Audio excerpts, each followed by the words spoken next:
In these times of social distancing and staying at home, in order to not get cabin fever, no, you don't have to be trying to learn a new skill and become a better functioning member of society. No, you can be a couch potato like me. I'm happy.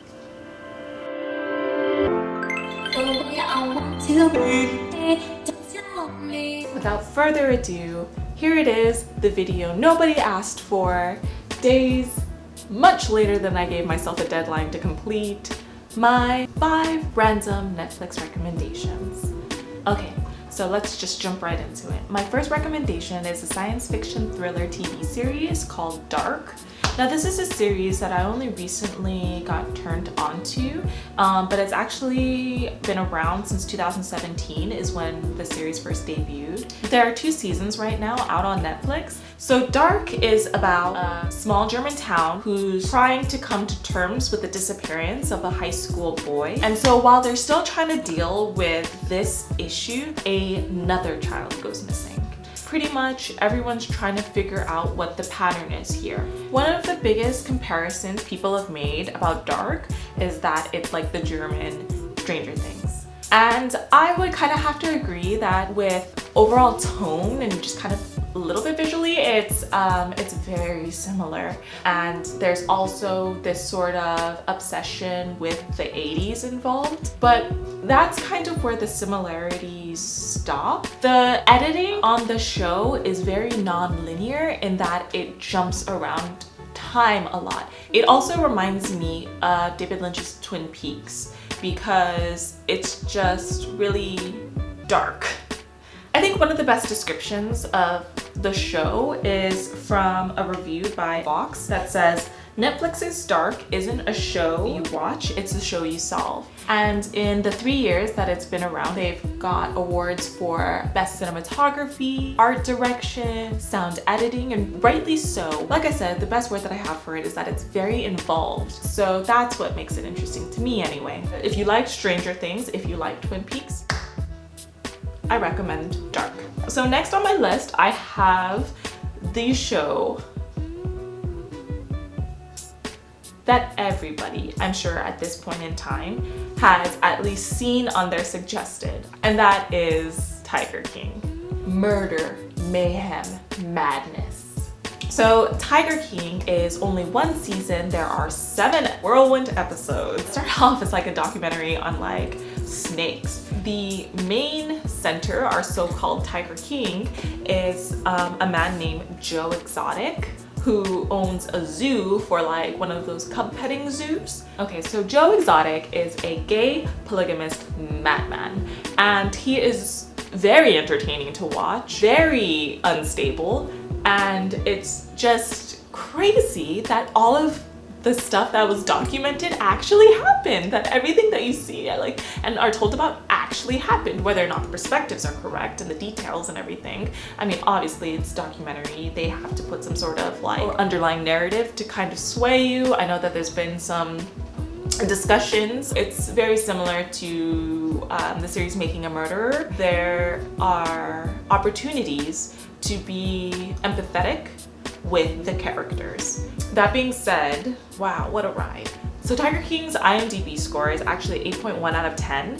Its Rotten Tomato score is 100%. I would give it a 10 out of 10. Listen, Tiger King is my binge watching recommendation. I totally think that if you just wanna sit and be a couch potato, this is the show. Tiger King, watch it. Moving on. So my next recommendation is The Lobster, which came out in 2015. It is more of a comedy drama romance. So director Yorgos Lanthimos, who's done other films such as The Favorite, has a distinct kind of style that I like of very sharp-edged satires. There's a very contemporary tone to this film, which I think wouldn't necessarily make it great for casual viewing, but maybe you could do like an after dinner date night movie, just something interesting. It is a romance movie after all. The Lobster takes place in this world where if you want to be a part of society, you have to be involved in a relationship. You have to have a partner. And people that are single get sent to the hotel where they have 45 days to find a partner or be turned into an animal of their choice and set free in the woods. Production worked almost entirely with natural light. On top of that, there was also no makeup. Another thing that I like about The Lobster is that the actors were encouraged to be spontaneous, and there are some scenes that were taken as rehearsal that made it into the final cut of the film. Now, it's an A24 film, which I feel like at this point people are pretty familiar with the New York-based company. They've distributed films like Uncut Gems, Hereditary, Saint Maud. I find that most people who are familiar with A24 tend to like most things that they put out. So if you've liked any of those films, The Witch, Midsommar, The Lighthouse, there's a really good chance you'll like The Lobster if you have not already seen it yet. Okay, so the next film that I am recommending will probably evoke some response from you guys, and that is 2006 Nacho Libre. At an hour and 32 minutes long, it's relatively short to today's movie standards and why I would consider it a casual viewing comedy. Listen, I love Jack Black. I know he's a very polarizing person, kind of like Will Ferrell, and I'm on Team Jack Black, okay? I find everything the guy does funny. I grew up with Tenacious D, and fun fact, the young boy who plays Nacho's character in the beginning of the film actually also plays him in Tenacious D's Pick of Destiny, which I think was shot the same year. Nacho Libre is directed by Jared Hess, who 2 years before gave us Napoleon Dynamite. It's funny, it makes me laugh. I think it'll make you laugh. Not a lot of people know that Nacho Libre is actually based on a French film from 1991 called L'Homme au Masque d'Or. The story is pretty much taken straight from that film, where a priest becomes a wrestler to raise money for orphans.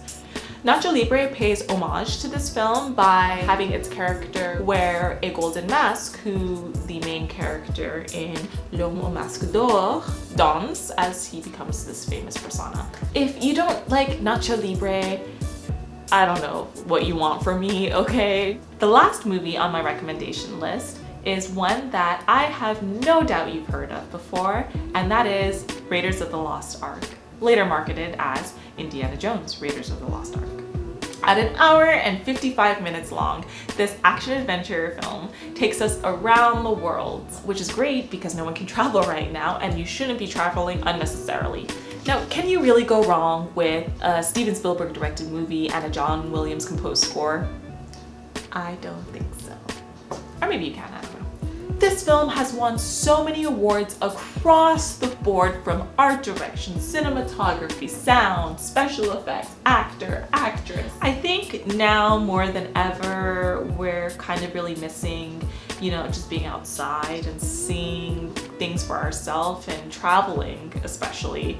And Raiders of the Lost Ark really takes care of that wanderlust that you've been feeling. Where else can you go to South America and Egypt and Tibet, and for all my college students, that university classroom? It's such a quintessential like adventure movie, climaxed only by the wrath of God. You know, Harrison Ford, so handsome. Also, like, I just want to kind of touch upon the fact that it was rated PG. Like, literally at the end, there's like a huge death scene. I would love to know what you guys are watching. So if you have any recommendations for me of what you're binging or what you're maybe going back to, TV series, movie, doesn't matter. Please leave a comment, like and subscribe. I promise I'll make more than one video. Also, if you want, feel free to let me know what you'd like to see me make a video of next. When the fantasy has ended and all the children are gone. Something good inside me helps me to carry on. I ate some bugs, I ate some grass, I use my hand to wipe my tears.